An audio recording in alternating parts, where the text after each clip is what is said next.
안녕하세요. 여의도에서 미국 시장 읽어주는 남궁재훈 대리와 함께하는 여미남 오늘 5월 11일 목요일 순서입니다. 어제 드디어 CPI가 발표가 됐는데 네. 4.9가 나왔더라고요. 그렇습니다. 컨센서스가 5%였는데요. 한 0.1%포인트 하회했습니다. 좀 더 낮게 나왔고요. 지난달도 5%였는데 전월보다도 한 0.1%포인트 더 낮게 나오면서 어제 시장이 좀 상승세를 보였습니다. 주요 지수들 약간 혼조세를 보였는데 다우가 마이너스 0.09%, S&P 500이 0.45%, 나스닥이 1.04% 상승을 했고요. 필라델피아 반도체 지수도 한 1% 올랐고 또 섹터별로도 보시면은 기술주가 좀 좋았습니다. IT가 1.2% 그리고 또 커뮤니케이션 이쪽이 1.69% 올랐고 이외에 뭐 자유소비재라든지 헬스케어, 부동산 소재, 유틸리티 이런 섹터들은 강세를 보였습니다. 반면에 금융이라든지 산업재, 필수소비재, 에너지 이쪽은 좀 약세로 마감을 했습니다. 네, CPI가 컨센서스도 5.0이라고 어제 말씀하셨는데 4.9가 나오면서 처음에는 시장이 좀 환호하는 듯 하다가 약간 이렇게 밀려서 끝났네요. 그렇습니다. 네. 그리고 물가가 저렇게 떨어졌으면 금리도 빠졌나요? 네, 어제 금리 보시면은 10년물이 8bp 정도 하락했습니다. 3.44, 2년물도 11bp 정도 하락하면서 3.91% 기록했습니다. 많이 빠졌네요. 예, 어제 유가나 천연가스도 한 1.6%, 3.4% 정도씩 하락했는데 유가는 배럴당 72.6달러, 천연가스는 2.2달러 기록을 했습니다. 그리고 비트코인도 한 1.4% 정도 빠지면서 27,500달러 정도의 거래가 되고 있습니다. 네, 달러 인덱스도 약간 반등 들어오는 듯 하더니 CPI가 저렇게 나오면서 금리가 빠지니까 다시 101.4를 기록하면서 어제도 달러 인덱스도 약해졌고 보니까 영국 10년물, 영국 2년물 이쪽 국채 금리도 빠졌네요. 예, 영국 10년물이 한 6bp 정도 좀 빠졌습니다. 3.8%, 2년물도 4bp 정도 빠지면서 3.83% 이렇게 되고 있습니다. 네. 네. 그러면 빅테크도 동향 한번 볼까요? 네, 어제 테슬라랑 메타가 각각 0.4%, 0.1% 정도 하락하면서 한 약보합 정도를 기록을 했습니다. 그리고 애플이라든지 마이크로소프트, 엔비디아, 넷플릭스 다 1% 넘게 상승을 했고요. 아마존이 3.4%, 그리고 또 구글이 4.1% 크게 상승을 했는데 중요한 이슈들 아래서 특징 종목에서 이따가 말씀드리겠습니다. 네. 그리고 52주 신고가 종목들로는 18개의 종목이 있는데 시가총액 상위 종목부터 보시면은 마이크로소프트, 일라이릴리, 펩시코, 오라클, 세일즈포스 등등 이런 종목들이 52주 신고가를 기록을 하고 있습니다. 최근에 보면은 IT 섹터라든지 헬스케어 그리고 소비재 이런 쪽에서 시가총액 대형주들의 52주 신고가가 계속 나오고 있거든요. 그래서 네. 이런 섹터들 좀 유심히 보면 좋을 것 같습니다. 네. 마이크로소프트 최근에 저희가 3프로TV와 함께하는 체슬리 주식 탐정에서 첫 번째 미국 기업이 마이크로소프트였었는데 펀더멘탈 분석해 보니까 참 위대한 회사다라는 걸 우리가 알 수가 있었잖아요. 네. 네, 어제도 1.73% 올라가면서 52주 신고가에 이제 이름을 올려놨는데요. 총 18개 종목이 지금 52주 신고가에 잡히고 있네요. 네, 그렇습니다. 어제 하루에만 18개 이렇게 됩니다. 예, S&P 500 기준으로 지금 뽑고 있는 거고요. 업종별 대표 주식들은 어떻게 되고 있습니까? 예, 어제 뭐 에너지 쪽이 좀 약했습니다. 뭐 유가랑 천연가스가 뭐 빠진 영향이겠지만 워런 버핏 가지고 있는 옥시덴탈 같은 경우 한 3.6% 하락을 했습니다. 그리고 엑소모빌이라든지 쉐브론, 이오지 다 1% 넘게 하락을 했습니다. 그 이외에 뭐 특별하게 눈에 띄는 건 없는데요. 어제 뭐 필라델피아 반도체가 주요 지수들 중에서 좀 강했던 모습인데 엔비디아가 1.1%, AMD도 한 2% 정도 올랐습니다. 반면에 마이크론 같은 경우 어제 한 1.5% 정도 하락을 했습니다. TSMC 같은 경우도 약보합 정도 기록을 했습니다. 네. 어제 우리 시장에서 삼성전자, 하이닉스 좀 빠졌었죠? 예, 그렇습니다. 한 1% 정도 빠졌습니다. 네. 반도체 메모리 쪽은 뭐 같이 네. 움직이다 보니까 그렇고 리오프닝 쪽에서는 어제 에어비앤비 시간에서 한 11% 빠진다고 했는데 어제 정규장에서도 빠졌네요. 예, 그렇습니다. 어제 시간 외에서 하락했고 어제도 한 10.9% 정도 하락했습니다. 실적이 잘 좀 안 나왔었던 것 같아요. 네, 어제 또 최로성님께서 에어비앤비 실적 말씀해 주셨어서 네, 10% 넘게 하락을 했습니다. 네. 또 이어서 어제 CPI가 나와서요. 숫자들부터 말씀을 드리면 CPI가 MOM으로 0.4%, 근데 지난 3월달에 0.1%여서 MOM으로는 조금 올라왔고요. YY는 4.9%, 코어 CPI가 MOM으로 0.4%, 지난달과 동일하게 나왔고, 코어 CPI YY로는 5.5%, 지난달이 5.6%였는데 0.1%포인트 둔화된 것으로 발표가 되었습니다. 그래서 2년 만에 가장 낮은 수준을 기록을 했다라고 얘기를 하고 있고요. 이 CPI가 나오자마자 블룸버그에서 기사가 나왔는데 제목이 Giving Fed Room to Pause 이렇게 네 이랬습니다. 그래서 기준금리 인상을 멈출 수 있는 여지를 줬다 이렇게 해석을 해볼 수 있을 것 같은데요. 일단 페드워치의 그 6월 달 FOMC 기준금리 동결 확률이 94% 정도 나오고 있습니다. 그리고 7월 26일에 동결 확률을 55% 보고 있고, 또 9월 달에는 25pp 인하 확률을 51% 그리고 동결 확률을 20% 일단 이렇게 네 보고 있습니다. 사진 1번은요 CPI, MOM 그리고 YY 추이입니다. 말씀드렸던 것처럼 헤드라인이 4.9% 나왔고요. 또 사진 2번은 코어 CPI가 MOM, YY 추이인데 코어 CPI 이것도 YY로 5.2% 이렇게 나오고 있습니다. 그래서 지난해 피크를 찍고 계속 하락을 하고 있는 모습이 나오고 있고요. 약간 코어 이 CPI는 생각처럼 그렇게 쉽게 꺾이지는 않는 것 같습니다.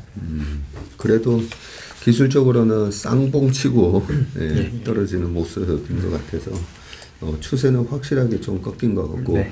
이 코어 CPI가 올라올 때도 보니까 바닥에서 쌍바닥을 치고 저렇게 올라왔었네요. 보니까 CPI 왼쪽 차트는 보니까 2020년도에 코로나 때 이렇게 가파르게 떨어졌다가 V자로 올라왔었고 이번에 떨어질 때도 그죠? 역 V자로 해가지고 떨어지는 모습이 특이하네요. 보니까. 여전히 뭐 CPI에서 주거비가 차지하는 비중도 많고 주거비가 기여하는 부분이 상당히 많은데요.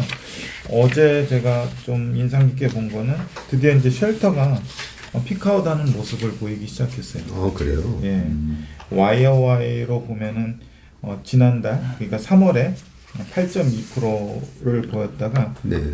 이번에 발표한 거 보니까 8.1%더라고요. 그래서 8.1, 8.2 왔다 갔다 하다가 이번에 또 8.1로 꺾였는데 제가 볼 때는 다음 달 되면은 더 꺾일 수 있을 것 같고요. 네. 지금 클리블랜드 연은에서 5월 CPI를 예상하는 수치가 홈페이지에 나왔는데 헤드라인 CPI가 다음 달에 4.1%로 내려오고요. 네. 그리고 코어는 5.3%로 내려오는 거로 예상을 하고 있습니다. 지금 4.1까지 떨어진다고요? 예, 이번에 4.9 기록했던 게 네. 4.1로 떨어지고요. 예. 코어 쪽 5.5 기록했던 게 5.3으로 떨어집니다. 그게 언제요? 다음 달에요? 예, 예. 네. 와. 이렇게 연준에서 하는 거기 때문에 클리블랜드 연준에서 하기 때문에 신뢰도가 꽤 높습니다. 예. 그러니까 이제 페드워치에서 금리 인상에 대한 부분은 전혀 없고 앞으로 가면 갈수록 오히려 인하할 확률이 51% 9월 20일 기준으로요. 그렇게 나오는 이유가 확실하게 이제 CPI가 꺾이는 게 확연하게 나타나서 그런 거군요. 예, 사진 3번에서는 CPI의 항목별로 비중과 그리고 YY, MOM을 표로 넣어놨습니다. 헤드라인 맨 위에서부터 보시면은 푸드가 한 13.5% 정도 되고요. 그리고 에너지가 한 7% 정도 됩니다. 이번에 음식이 YY로 7.5% 증가를 했습니다. 그리고 아래 항목들도 보시면 뭐 시리얼이라든지 등등등 이런 것들의 가격이 많이 YY로 올랐지만 MOM 우측으로 보시면은 제가 마이너스 항목들은 다 파란색으로 글씨를 써놨거든요. 네. MOM으로는 뭐 음식료 쪽에서도 약간 그 좀 빠지고 있는 모습이 나오고 있습니다. 그리고 에너지 쪽도 아래에서 보시면은 YY부터 보시면 에너지가 마이너스 5.1%인데 에너지 뭐 상품들 그리고 이런 것들 뭐 크게는 마이너스 20% YY로 이렇게 하락을 하기도 했습니다.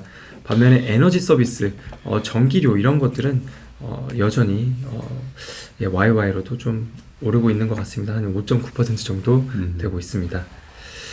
또 아래에서 보시면은 코어 CPI인데요. 이제 코어 CPI가 전체 CPI의 한 80%의 비중을 차지를 하고 있습니다. 의류나 신차, 중고차 등등등 이런 것들이 포함되어 있는데 이쪽에서 보시면은 중고차 가격이랑 맨 아래에 에어라인 페어스라고 있습니다. 이 네. 두 개의 항목만 YY로 마이너스를 기록을 했습니다. 중고차 가격이 마이너스로 6.6% 그리고 이 항공료가 마이너스 0.9% 하락을 했고요. 그리고 앞서 상무님 말씀해 주셨던 것처럼 그 아래에 이 서비스 레스 에너지 서비스 이쪽 아래에 보시면 쉘터랑 그리고 오너스 이퀴벌런트 렌트 오브 레지스턴스 네, 이쪽 그 주거비인데요. 자가 주거비 요것도 YY로 한 8.1% 기록을 했습니다. 그래서 네, 주거비가 여전히 높은 수준이다 이렇게 봐주시면 될 것 같고요. 또 MOM으로도 한 0.4%, 0.5% 정도씩 또 상승을 했습니다. 예, 그리고 사진 4번은 이 렌트비 그리고 주거비 추이인데요. 상무님 말씀해 주셨던 것처럼 요것도 약간 피크아웃하는 모습이 나오고 있습니다. 이 빨갛게 동그라미를 쳐놨는데 이 맨 위에 보시면은 약간 꺾이고 있는 모습이 나오고 있거든요. 그래서 이 비중이 주거비만 하더라도 CPI 전체에서 비중이 한 35% 정도 되기 때문에 이 큰 비중이 다음 달에 꺾이면 CPI의 하락폭이 좀 더 크게 나올 수 있을 것 같습니다. 그리고 사진 5번에서는 또 연준에서 중요하게 보고 있는 슈퍼코어 인플레이션인데요. 이것도 추이입니다. 계속 좀 꺾이고 있고 이번에도 꺾이면서 한 5% 정도 이렇게 나왔습니다. 네. 이게 그 주거비 제외 핵심 서비스 물가를 슈퍼코어 CPI라고 하는데 이게 22년 9월에 YOY로 6.5%가 나왔었어요. 네. 근데 이번에 5.1%로 떨어졌고요. 그리고 MOM으로 보더라도 이번에 나온 수치가 0.1%입니다. MOM 상승률이 이게 한때 22년 4월에 0.8%까지 갔던 거거든요. 그래서 주거비가 떨어진다는 거를 기정사실로 인정을 하면은 그 주거비를 제외한 나머지 서비스 물가도 같이 떨어지고 있기 때문에 이 부분이 계속 이어지면은 물가 하락은 좀 더 가속화될 가능성이 있어 보입니다. 네. 사진 4번 주거비만 보니까 왜 이렇게 이번에 페드에서 금리를 가파르게 올렸는지 주거비 추이를 보니까 이렇게 올라간 적이 없었었네요. 1990년 이후로는 그죠? 예, 맞습니다. 근데 이제 어쨌든 딱 꺾이는 듯한 분위기를 지금 조성을 해주고 있습니다. 네. 그래서 CPI는 다 말씀을 드렸고요. 아래에서 특징 종목 한 두 가지 정도 말씀드리겠습니다. 네, 디즈니가 실적 발표를 장 마감하고 했습니다. 어제는 한 1% 정도 하락을 했고요. 현재 시간 외에서 한 4.4% 정도 하락을 하고 있습니다. 이 회사 크게 보면 두 가지인데요. 디즈니 플러스, ESPN 등등의 스트리밍 서비스 그리고 테마파크 두 가지 정도라고 보시면 되는데 일단 매출액은 21.82 빌리언으로 전년 대비 13% 증가했습니다. 그리고 EPS는 93센트 나오면서 인라인하게 나왔습니다. 그래서 매출액만 컨센서스 대비해서 상회했습니다. 영업이익률은 15%를 기록을 했고 디즈니 플러스 쪽에서 총 구독자 수가 1억 5,780만 명 나왔는데 YY로 감소를 했고요. 2% 정도. 그리고 컨센서스가 1억 6,317만 명인데 컨센서스보다 낮게 나왔습니다. 그래서 총 구독자 수가 낮게 나오면서 조금 안 좋았고요. 그리고 이 아래에 디즈니 스트리밍 로스스라고 보시면은 이쪽에서 좀 손실폭은 좀 줄어들었다라고 합니다. 원래 손실이 한 659밀리언 정도가 되는데 컨센서스가 850밀리언이었었거든요. 그래서 이쪽 스트리밍 쪽에서 손실폭은 줄어들었다. 디즈니 플러스라든지 ESPN 이쪽의 수익성이 개선이 되면서 네, 좀 좋아졌습니다. 그리고 미국 쪽에서 알프가 7.14달러 정도라고 하는데요. 전년 동기 대비 20% 증가를 했습니다. 그래요? 그래서 알프도 늘어나고 하면서 손실폭이 좀 줄어들었던 것 같다. 그래서 수익성이 좀 개선된 것 같습니다. 그리고 테마파크 쪽에서 매출이 한 7.8빌리언 정도 나오면서 YOY로 17% 증가를 했습니다. 그래서 테마파크 쪽도 매출이 좀 증가하고 개선되긴 했지만 스트리밍 쪽은 테마파크는 개선되었는데요. 스트리밍 쪽에서 뭐 수익성은 개선이 됐는데 스트리밍 쪽 그 구독자 수 이게 계속 줄어들면서 주가에는 좀 부정적인 영향을 끼쳤던 것 같습니다. 그 우측 사진을 보시면은 이게 디즈니 플러스 구독자 수 추이인데요. 이게 작년 한 8월 정도쯤에 피크를 찍고 지금까지 계속 좀 하락하는 모습이 나오고 있습니다. 구독자 수 줄어드는 것만 빼면 다 숫자들이 괜찮은 것 같은데 근데 뭐 제일 중요한 게 구독자 수니까요, 그죠? 이게 이제 하나의 모멘텀이 될 거라고 생각을 해서 디즈니에서 야심차게 지금 몰아붙이고 있는데 수익성은 좋지 않습니다. 그래서 제가 따로 장표를 부문별로 디즈니 실적을 좀 발라봤는데요. 두 번째 장 한번 봐주시겠어요? 요거 두 번째.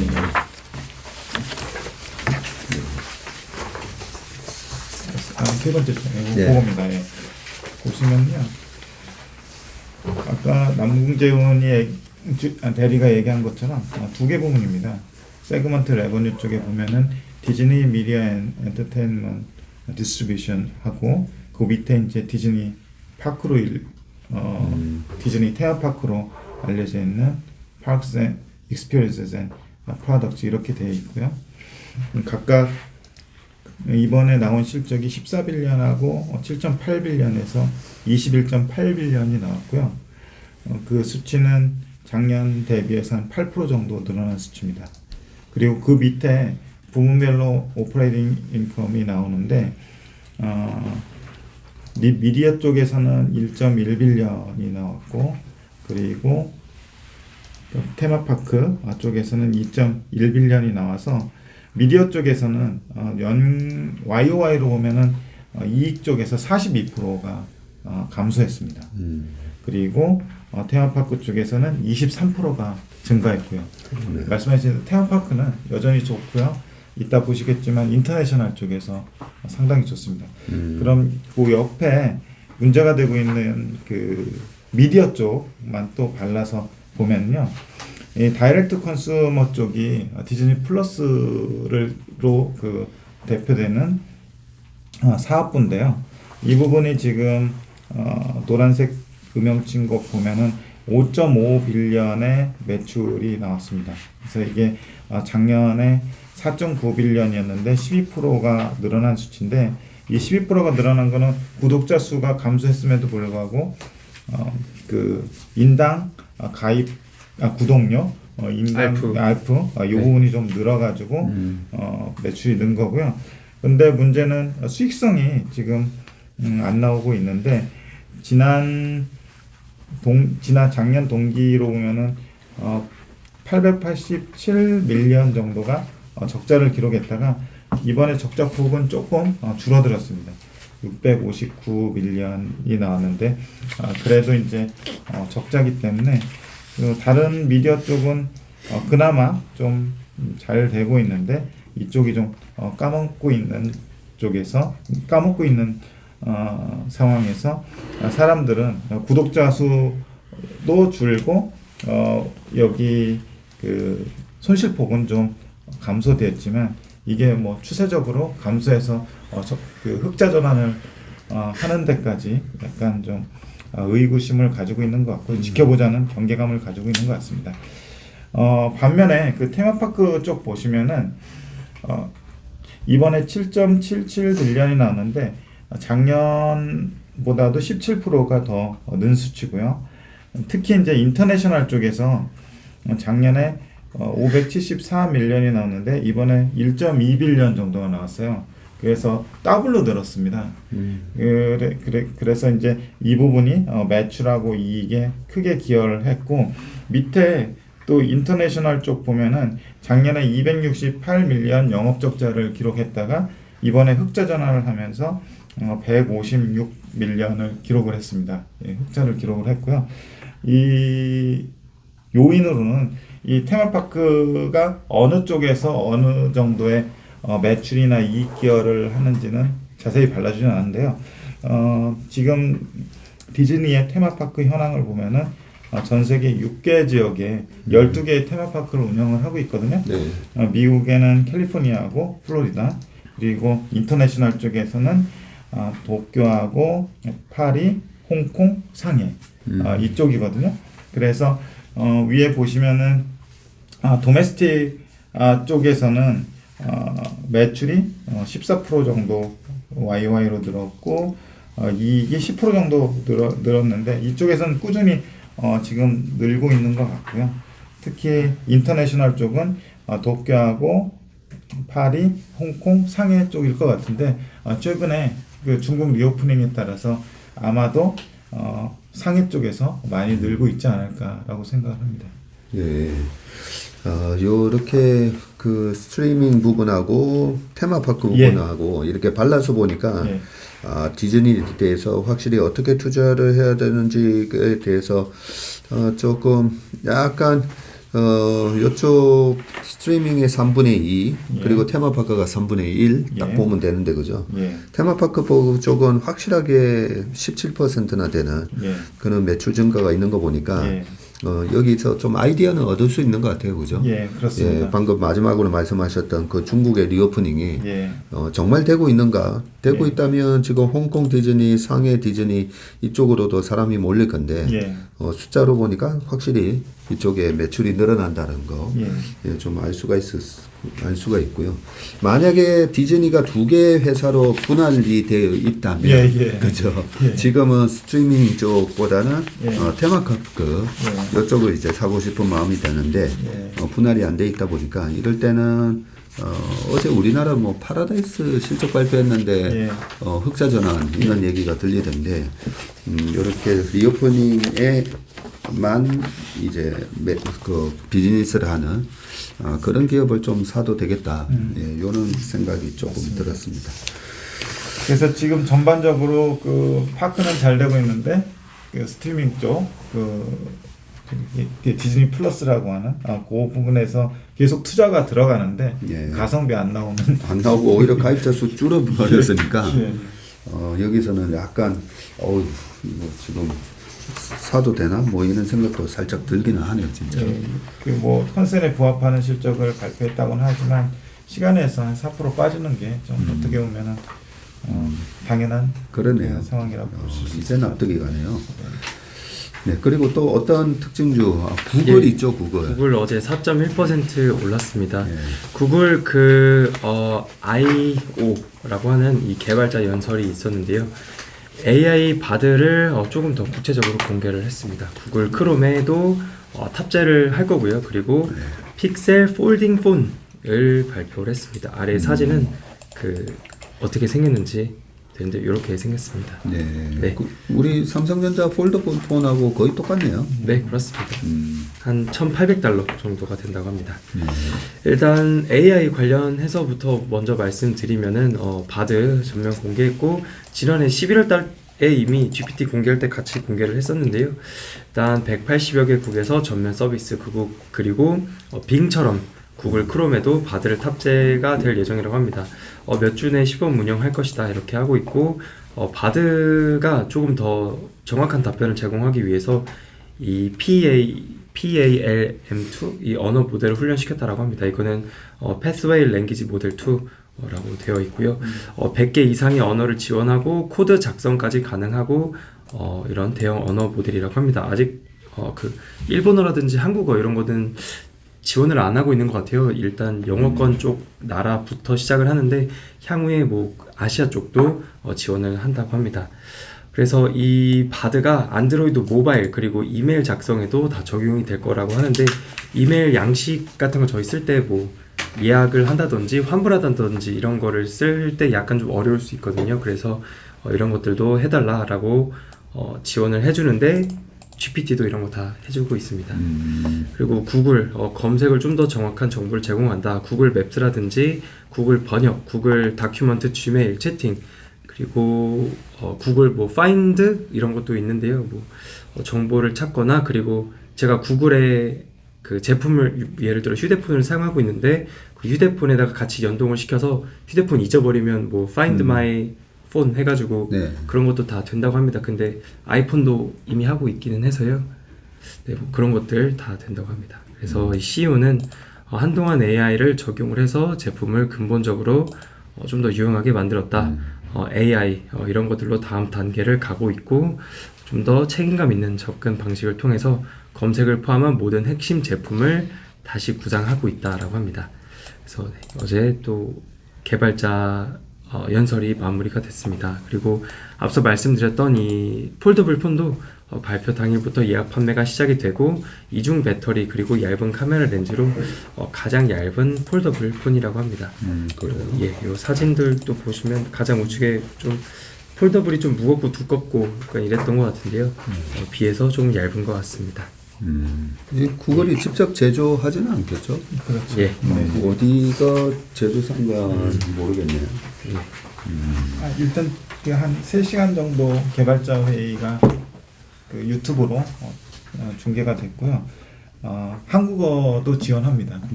그래서 그 한국어로 지원하는 그런 시험 영상을 네. 보내줬고요. 그리고 또 중요한 의미는 구글하고 이제 마이크로소프트가 격렬하게 경쟁에 들어갔잖아요. AI 관련해서. 그러면서 이제 결국에는 반도체 수요도 이거에 따라서 또 새로운 모멘텀을 얻게 될 수 있을 것 같습니다. 폭스콘의 자회사인 FIH가 생산을 한다고 합니다. 구글 픽셀폰. 네, 픽셀폰. 그렇군요. 예, 이 폴더블 휴대폰 제외하고도 저가형이라든지 태블릿 등등 되게 많이 발표를 했는데 그냥 제일 중요한 폴더블만 제가 가져왔습니다. 네, 제품 여러 가지 많이 발표했습니다. 1,799불이니까 우리나라 돈으로는 뭐 230만 원 정도 예. 하면 그 삼성 폰하고 가격은 비슷하다고 예, 그죠? 예. 저도 살 때 그 정도 주고 산 것 같아요. 네. 예. 네. 그리고 마지막으로는 오늘 밤에 또 PPI가 발표됩니다. PPI가 발표가 되고요. YY로 컨센서스가 2.5% 그리고 코어 PPI가 YY로 컨센서스가 3.3% 정도 되고 있는데 네. YY로 약간 조금씩 꺾일 것으로 좀 전망을 하고 있습니다. 이것도 오늘 장 열리기 1시간 전에 발표가 됩니다. 장 전에 예, 장 전에 발표가 되고요. 이미 PPI는 코로나 이전 수준까지 내려왔거든요.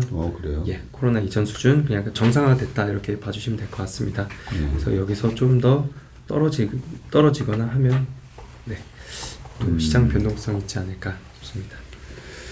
네, 어제 CPI가 5% 컨센이었는데 4.9 나오면서 시장이 처음에는 올랐다가 약간 이제 혼조세로 마감하기는 했었지만 어제 저도 별로 관심이 없었어요.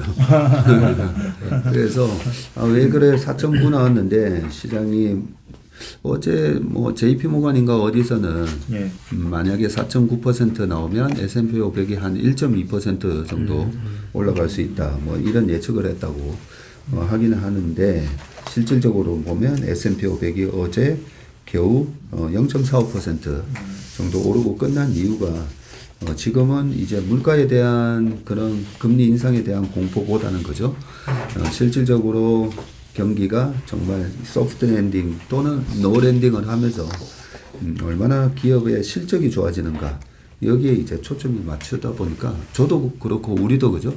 기업들 실적에 지금 초점을 맞추고 있어서 이 CPI 4.9가 그렇게 대단한 호재로 작용하지는 않았다라는 생각입니다.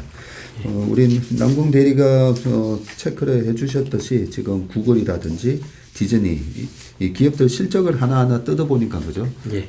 디즈니가 왜 지금 정규장에서도 빠지고 시간에서도 빠지는지 알 수가 있었고 구글이 지금 또 반격을 시작한 거예요, 그죠? 예, 그렇습니다. 네, 원래 AI는 구글이 딥마인드 하면서 먼저 시작했다가 마이크로소프트한테 엄청나게 이제 카운터 펀치를 한 대 맞고 바디 출시를 보여주다가 또 한 대 더 맞은 그런 상황에서 구글이 또 그냥 그냥 구글이 아니잖아요. 예, 그렇죠. 오랫동안 준비를 해온 구글이기 때문에 지금 다시 한번 AI 바드를 공개하면서 마이크로소프트한테 자 우리도 이 정도 하고 있어 이렇게 또 대응을 하는 멘트를 한 것 같습니다. 네, 계속 미국 기업들 실적 우리 최상무님하고 영국 대리께서 팔로우업을 좀 계속 해주시기 바라겠습니다. 네, 오늘 여민한 순서는 여기까지 하겠습니다. 고맙습니다. 감사합니다.